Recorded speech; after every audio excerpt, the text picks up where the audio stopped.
नमस्कार. महाराष्ट्रीयन वारसा या यूट्यूब चॅनलमध्ये आपल्या सर्वांचं अगदी मनपूर्वक स्वागत. नवरात्र तोंडावर येऊन ठेपलं आहे. सगळ्यांच्या घरात दसरा काढण्याची तयारी ही चालू असेलच. त्याच निमित्ताने आज आपण एका पाठाविषयी, एका स्तोत्राविषयी जाणून घेणार आहोत, ज्यामुळे तुम्हा सर्वांवर देवीची अखंड कृपा दृष्टी राहील आणि आपण नेहमी सुखी राहाल. हे स्तोत्र किंवा पाठ म्हणजे मार्कंडेय ऋषींनी रचलेले देवीचं स्तुती, देवीचं गुणगान. यालाच आपण दुर्गा सप्तशती असं म्हणतो. हा पाठ संस्कृत आणि मराठी दोघीही भाषांमध्ये उपलब्ध आहे. या देवी सर्वभूतेषु शक्तिरूपेण संस्थिता नमस्तस्यै नमस्तस्यै नमस्तस्यै नमो नमः. नवरात्रोत्सव म्हणजे साक्षात शक्ती देवतेचा उत्सव. शक्तीची निरनिराळी रूपे आपल्याकडे परंपरेने पूजली जातात. नवरात्रात केलेले दुर्गादेवीचे पूजन सर्वश्रेष्ठ मानलं गेलं आहे. अनेक ठिकाणी आपापले कुळाचार, कुळधर्म, प्रथा, पद्धती, परंपरा यांच्यानुसार विशेष व्रताचरण केलं जातं. पण असं म्हणतात की दुर्गा सप्तशती हा पाठ आपण नवरात्रात करायलाच हवा. हा पाठ करताना काही नियम आणि अटी पाळणं हे खूप महत्त्वाचं आहे. आता आपण दुर्गा सप्तशती म्हणजे काय, तर दुर्गा सप्तशती हे स्तोत्र म्हणजे देवीचे स्तवन, तिची स्तुती. हे स्तोत्र पठन केल्याने पठन करणाऱ्या व्यक्तीभोवती सूक्ष्मतरावरील देवतेचे संरक्षण कवच निर्माण होऊन तिचे अनिष्ट शक्तींपासून रक्षण होते. मार्कंडेय पुराणातील सप्तशती म्हणजेच देवी महात्म्य याची रचना अनुष्टुप छंदात केलेली आहे. हे स्तोत्र नारायण ऋषींनी रचलेलं आहे. दुर्गा सप्तशती देवीचे चरित्र वर्णन करणारा असा हा ग्रंथ आहे. या ग्रंथात 13 अध्याय असून तो 3 भागात विभागण्यात आलेला आहे. दुर्गा सप्तशतीमधील प्रत्येक अध्यायात भगवती देवीचा महिमा, महती, महात्म्य आणि देवीच्या स्वरूपांविषयी वर्णन करण्यात आलेलं आहे. दुर्गा सप्तशतीच्या पहिल्या भागात मधुकैटभ वधकथा, मध्यक्रमात महिषासूर संहार आणि उत्तरार्धात शुंभ निशुंभ वध तसेच देवीकडून सुरत आणि वैश्य यांना देण्यात आलेल्या वरदानांविषयी विस्तृत माहिती देण्यात आलेली आहे. आता दुर्गा सप्तशतीचं पठण कसं करावं? पाठाला सुचिरभूत शरीराने आणि मनाने बसावं. आंघोळ करून संध्यादी व देवांची पूजा करावी. देवाला व घरातील वडीलधाऱ्यांना नमस्कार करावा. पाठाला बसण्याची जागा स्वच्छ करून रांगोळी घालून अगर 3 पाट आणि आसने मांडावीत.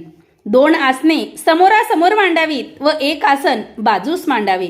हे आसन देवीसाठी असते. आपण वाचत असलेले देवी महात्म्य आपल्याजवळ बसून देवी सुद्धा ऐकत असते. वाचणाऱ्याचे तोंड हे पूर्वेस किंवा उत्तरेस असावे. आपल्यासमोर चौरंगावर श्री महाकाली, श्री महालक्ष्मी अगर श्री महासरस्वती स्वरूप आर्या दुर्गा देवीची प्रतिमा ठेवावी. त्या फोटोची पूजा करून हार घालून समोर श्री दुर्गा सप्तशतीची पोथी घेऊन पोथीचीही पूजा करावी. कलश स्थापना व त्याचे पूजन करावे. तुपाचे निरांजन सतत देवी समोर तेवत ठेवावे. वाचनाची जागा स्वच्छ व मन प्रसन्न करणारी असावी. पाठ कशासाठी करत आहोत याचा उच्चार करून संकल्प सोडावा व वाचनाला सुरुवात करावी. वाचन मोठ्यानेच करावे, मनात करू नये. मोठ्याने म्हणजे दुसऱ्यांना त्रास होईल अशा आवाजात सुद्धा वाचन करू नये. आपलं बोलणं आपल्याला ऐकू येईल अशा पद्धतीने वाचन करावे. पाठ चालू असताना फोन, मोबाईल, टीव्ही ह्या वस्तू बंद ठेवाव्यात. कोणत्याही प्रकारचं बोलणं हे करू नये. पाठ चालू असताना कुठलंच बोलणं आणि कोणाशीच बोलणं ठेवू नये. वाचन सुरू असताना एकाग्रता अतिशय महत्त्वाची आहे. वाचनात एकाग्रतेने आणि एकरूप होऊन वाचन करावे. दुर्गा सप्तशती पठनाचे फायदे. नवरात्रातील प्रत्येक दिवशी दुर्गा सप्तशती पठन केल्यास दुर्गा देवीचे शुभ आशीर्वाद आणि कृपादृष्टी आपल्याला लाभते. अनेक संकटातून बाहेर पडण्यास मोलाची मदत होते. दुर्गा सप्तशतीमधील अध्याय पठणाचे विविध लाभ मिळतात. तसेच भक्तांच्या सर्व मनोकामना पूर्ण होऊ शकतात असे सांगितले आहे. दुर्गा सप्तशती पठनानंतर दान करणे आवश्यक असल्याचे सुद्धा सांगितले जाते. यथाशक्ती आणि यथासंभव दान करावे. असे केल्यास प्रत्येक कठीण टप्प्यावर देवीचे शुभ आशीर्वाद, कृपा, पाठिंबा मिळतो अशी लोकमान्यता असल्याचं सांगितलं जातं. सप्तशती पाठ केल्यावर अगणित पुण्य मिळतं. शिवाय प्रत्येक अध्याय पठणाचे फळ वेगवेगळे आहे. त्याची माहिती आपण आज जाणून घेऊया. पहिला अध्याय भक्तिपूर्वक पठन केल्यास सर्व चिंता दूर होतात. शक्तिशाली शत्रूचा नाश होतो. शत्रुभय नाहीसे होते. दुसरा अध्याय पठन केला असता शत्रूकडून बळजबरीने बळकावलेले घर, जागा, जमीन मुक्त होते. तिसरा अध्याय पठन केला असता युद्धात विजय मिळतो. कोर्ट, कचेरी, कर्जे यात आपला विजय होतो. चौथा अध्याय पठन केला तर धन मिळते, सुंदर जीवन साथी मिळतो व देवीच्या भक्तीचा लाभ मिळतो.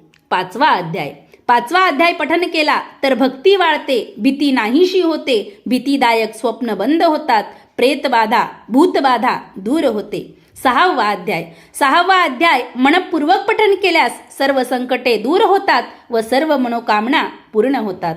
सातवा अध्याय पठन केला तर मनात आणलेले काम पूर्ण होते. काही गुप्त हेतू असतील तर ते तडीस जातात. आठवा अध्याय वाचल्याने धनलाभ होतो, इतरांना वश करता येते, अधिकार प्राप्त होतात. नववा अध्याय पठन केला असता हरवलेली वस्तू सापडते आणि धनसंपदा मिळते. दहावा अध्याय पठन केला तर आप्त, स्वकीय काही कारणाने बेपत्ता असतील तर ते परत येतात. मुलाबाळांचे सुख प्राप्त होते. अकरावा अध्याय मनपूर्वक पठन केल्यास व्यापार, धंदा यात मोठा लाभ मिळतो. कर्जबाजारीपणा नाहीसा होतो, सुखसंपत्ती मिळते. बारावा अध्याय पठन केला तर रोगराईपासून सुटका होते, आरोग्य लाभते, निर्भरता येते व समाजात मान सन्मान मिळतो. तेरावा अध्याय मनपूर्वक पठन केल्यास आईचा आशीर्वाद म्हणजेच देवी दुर्गेचा आशीर्वाद लाभतो, धनसंपदा, सुख समृद्धी मिळते.